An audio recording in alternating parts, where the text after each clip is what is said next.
Hello everybody, this is Hammer Striker here. Just a quick short video to answer a question that's been asked by a few different people a couple different times. What is the difference between the Gen 4 Glocks and the Gen 5 Glocks? So I've got two Glocks here. They're different models, but they're basically the same gun. One's a 9mm and one's a 40. And these happen to be their competition guns, but the differences are going to be the same. So the one at the front that was just in the field of view is a Gen 4. And there's two fairly prominent differences that you could see even from a distance. The Gen 4 has two pins holding the trigger in place, the trigger component of the fire control group. It's an integral fire control group. You have the trigger, a bar, and then the fire control back here, the sear assembly, all one unit. And it has finger grooves.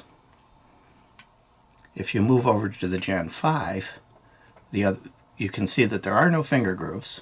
And Glock has gone back and forth over the years with and without, and there's only one trigger pin. Now in the old days, in the earlier days, they did have a problem with the single one. They had problems with flex and this whole elongating, the pin walking, and assorted different things. But that was over 35 years ago. Technology's evolved.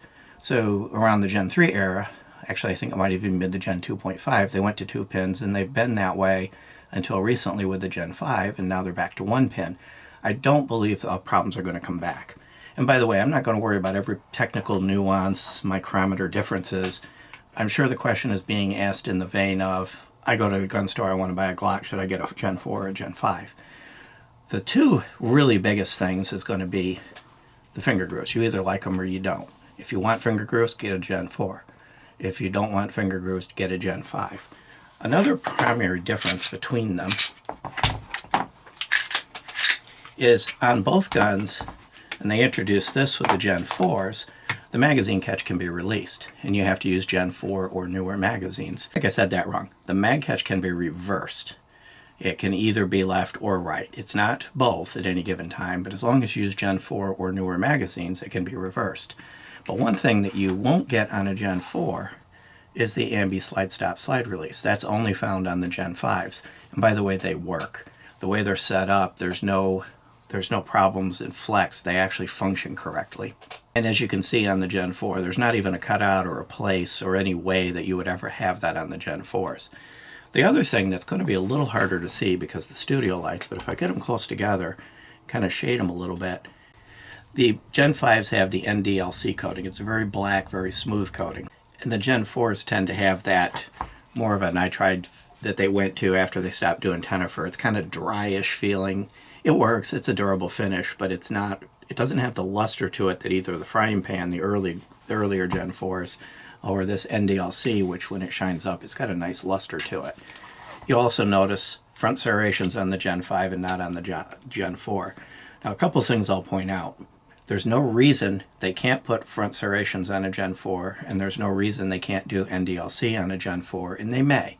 They may start doing that to simplify their manufacturing process, to streamline it. But there's a few things that are fundamental differences. Obviously, the finger grooves, the fire control group.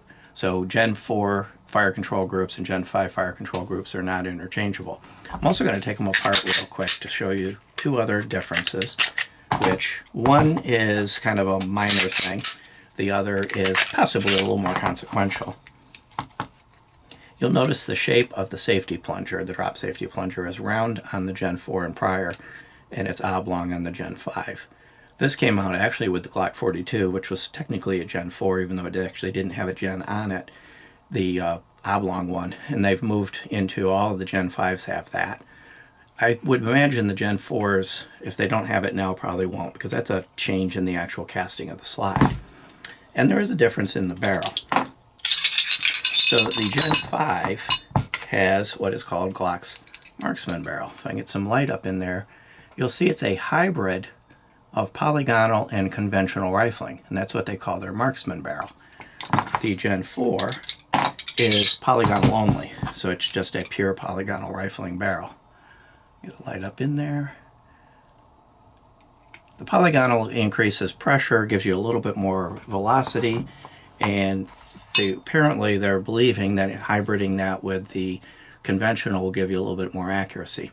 You can kind of see the NDLC finish more plainly on the barrels then you can just, this is the one on the left. This is the Gen 5. It's nice and black and kind of lustrous. And this one is more of a flatter and kind of a grayer appearance, which is the Gen 4. So if you're looking to get a Glock and you're trying to decide, do I get a Gen 4 or a Gen 5, those are the fundamental differences. I'm sure there's other nuances that you're not going to be worried about so much. Both of them are a 3-finger grip, at least in this size, which is a Glock 17 style grip. But you'll see the finger grooves, if they line up with your fingers, you're going to like them. If they don't line up with your fingers, you're probably going to hate them, and you would want to go with this. And they both have a replaceable back strap. So all Gen 4 and newers have replaceable back straps that come with them. Beyond that, hopefully that answers the question, at least the important parts of the question. If you like our videos, please give us a thumbs up, share, subscribe, click that bell to be notified. Check us out on Facebook, Patreon, Getter, Instagram, Twitter, Rumble, kind of everywhere. And thank you.